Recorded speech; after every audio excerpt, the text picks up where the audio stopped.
Thank you very much. Thank you. Well, thank you, President Powers, Provost Fenves, deans, members of the faculty, family and friends, and most importantly, the class of 2014. It is indeed an honor for me to be here tonight. It's been almost 37 years to the day that I graduated from UT. I remember a lot of things about that day. I remember I had a throbbing headache from a party the night before.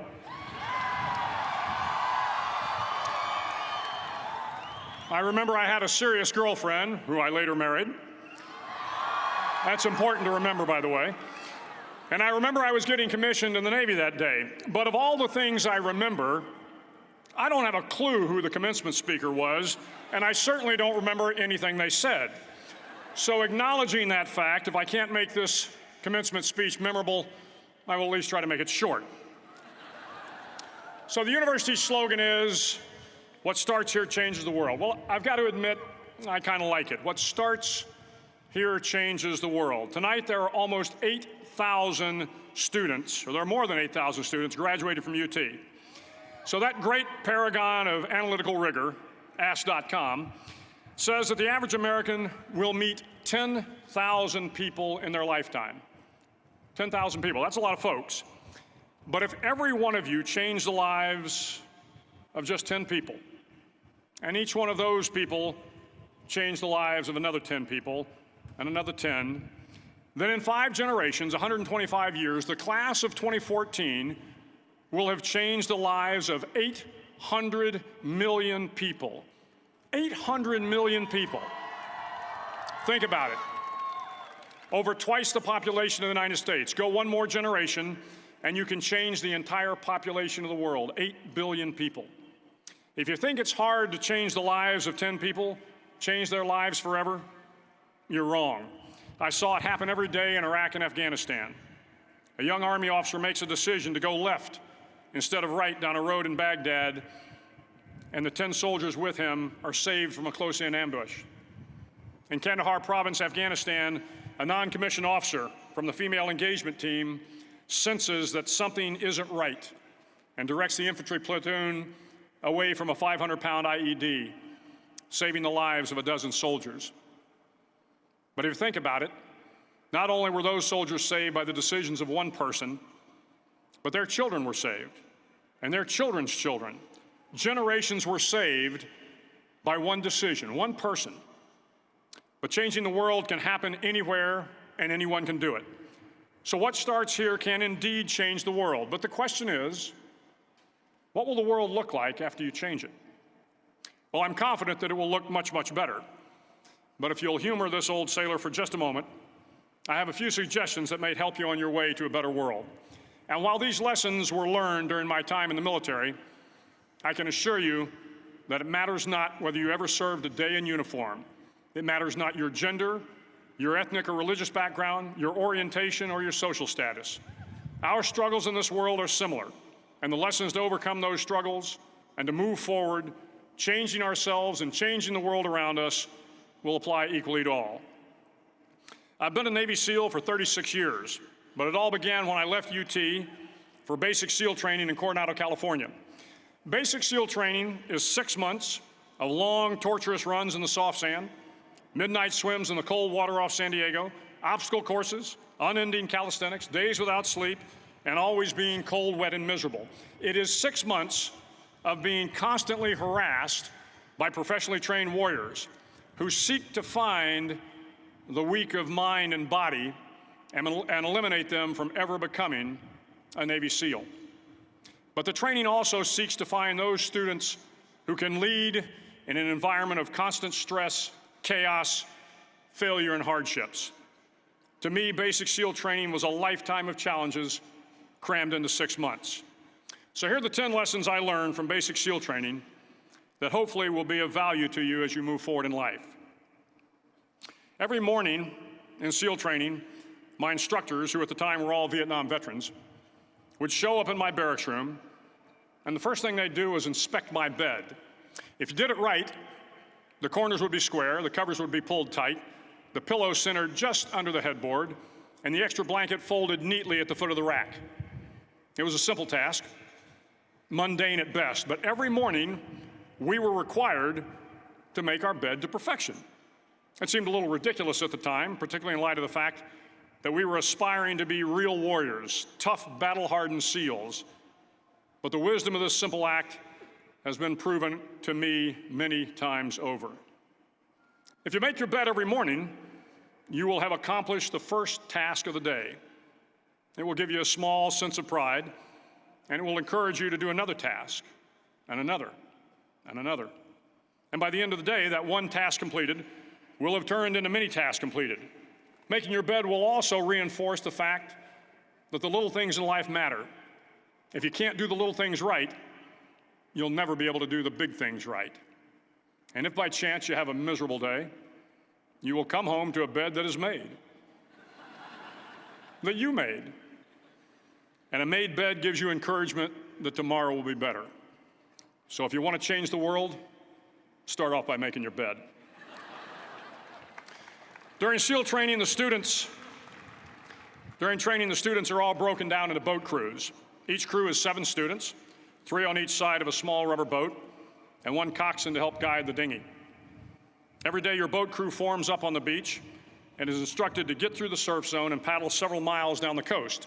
In the winter, the surf off San Diego can get to be 8 to 10 feet high, and it is exceedingly difficult to paddle through the plunging surf unless everyone digs in.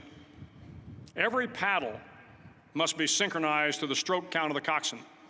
Everyone must exert equal effort, or the boat will turn against the wave and be unceremoniously dumped back on the beach. For the boat to make it to its destination, everyone must paddle. You can't change the world alone. You will need some help. And to truly get from your starting point to your destination takes friends, colleagues, the goodwill of strangers, and a strong coxswain to guide you. If you want to change the world, find someone to help you paddle. Over a few weeks of difficult training, my SEAL class, which started with 150 men, was down to just 42. There were now 6 boat crews of 7 men each.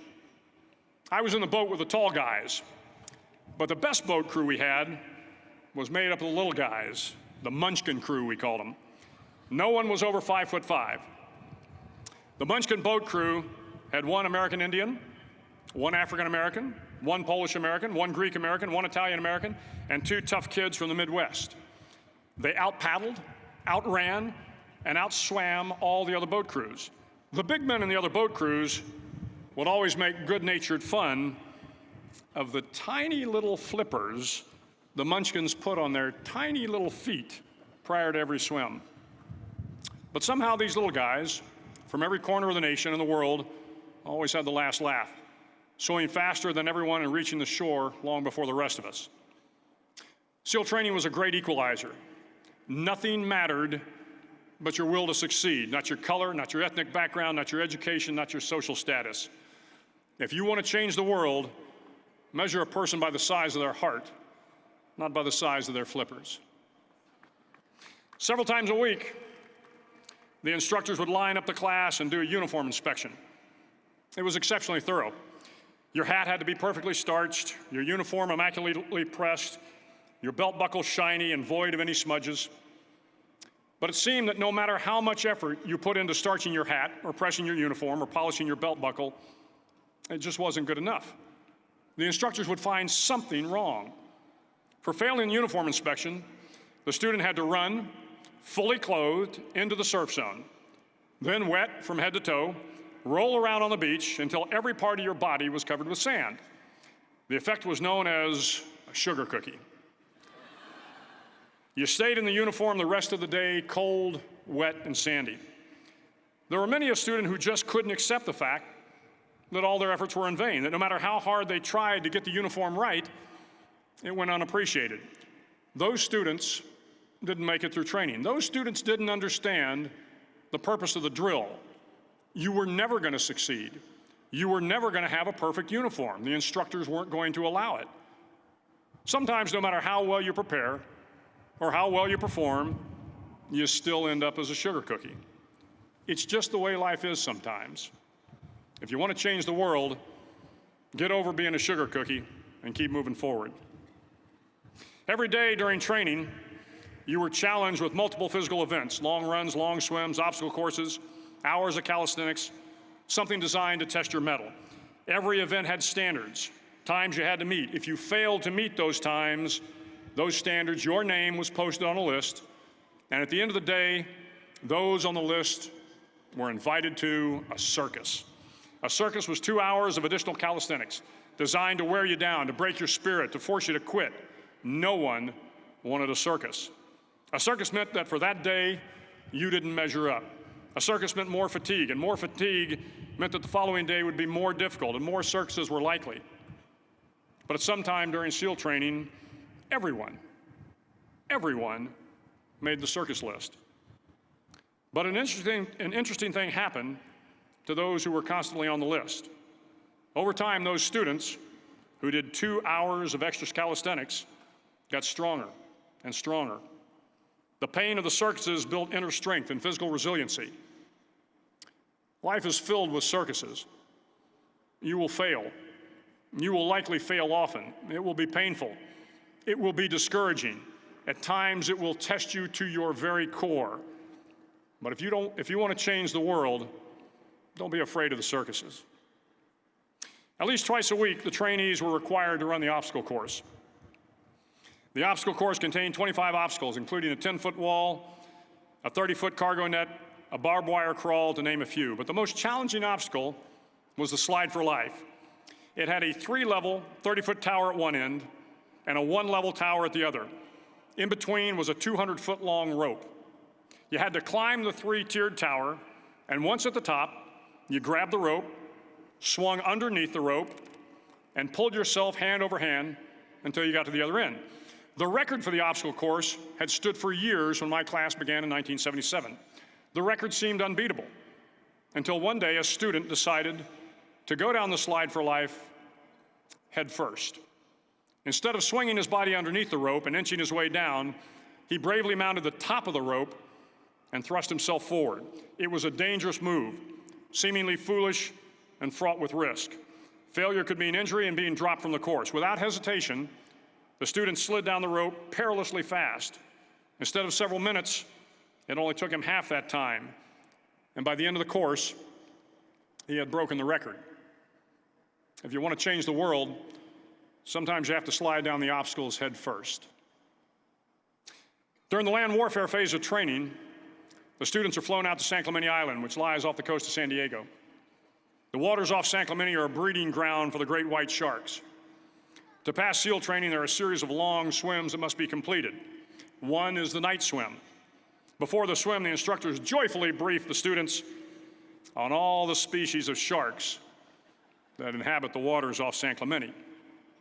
They assure you, however, that no student has ever been eaten by a shark, at least not that they can remember. But you are also taught that if a shark begins to circle your position, stand your ground. Do not swim away. Do not act afraid. And if the shark, hungry for a midnight snack, darts towards you, then summons up all your strength and punch him in the snout, and he will turn and swim away. There are a lot of sharks in the world. If you hope to complete the swim, you will have to deal with them. So if you want to change the world, don't back down from the sharks. As Navy SEALs, one of our jobs is to conduct underwater attacks against enemy shipping. We practice this technique extensively during training. The ship attack mission is where a pair of SEAL divers is dropped off outside an enemy harbor and then swims well over 2 miles underwater, using nothing but a depth gauge and a compass to get to the target. During the entire swim, even well below the surface, there is some light that comes through. It is comforting to know that there is open water above you. But as you approach the ship, which is tied to a pier, the light begins to fade. The steel structure of the ship blocks the moonlight. It blocks the surrounding street lamps. It blocks all ambient light. To be successful in your mission, you have to swim under the ship and find the keel, the center line, and the deepest part of the ship. This is your objective. But the keel is also the darkest part of the ship, where you cannot see your hand in front of your face, where the noise from the ship's machinery is deafening, and where it gets to be easily disoriented, and you can fail.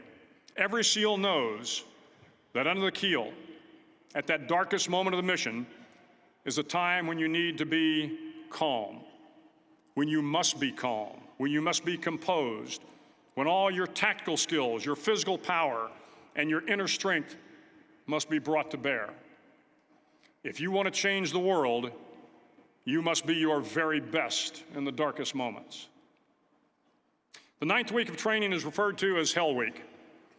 It is 6 days of no sleep, constant physical and mental harassment, and one special day at the Mud Flats. The Mud Flats are an area between San Diego and Tijuana where the water runs off and creates the Tijuana Sloughs, a swampy patch of terrain where the mud will engulf you. It is on Wednesday of Hell Week that you paddle down to the Mud Flats and spend the next 15 hours trying to survive this freezing cold, the howling wind, and the incessant pressure to quit from the instructors. As the sun began to set that Wednesday evening, my training class, having committed some egregious infraction of the rules, was ordered into the mud. The mud consumed each man till there was nothing visible but our heads. The instructors told us we could leave the mud if only 5 men would quit. Only 5 men, just 5 men, and we could get out of the oppressive cold. Looking around the mud flat, it was apparent that some students were about to give up. It was still over 8 hours till the sun came up. 8 more hours of bone-chilling cold. The chattering teeth and the shivering moans of the trainees were so loud, it was hard to hear anything. And then one voice began to echo through the night. One voice raised in song. The song was terribly out of tune, but sung with great enthusiasm. One voice became 2, and 2 became 3, and before long, everyone in the class was singing. The instructors threatened us with more time in the mud if we kept up the singing, but the singing persisted. And somehow the mud seemed a little warmer, and the wind a little tamer, and the dawn not so far away. If I have learned anything in my time traveling the world, it is the power of hope, the power of one person, a Washington, a Lincoln, King, Mandela, and even a young girl from Pakistan, Malala.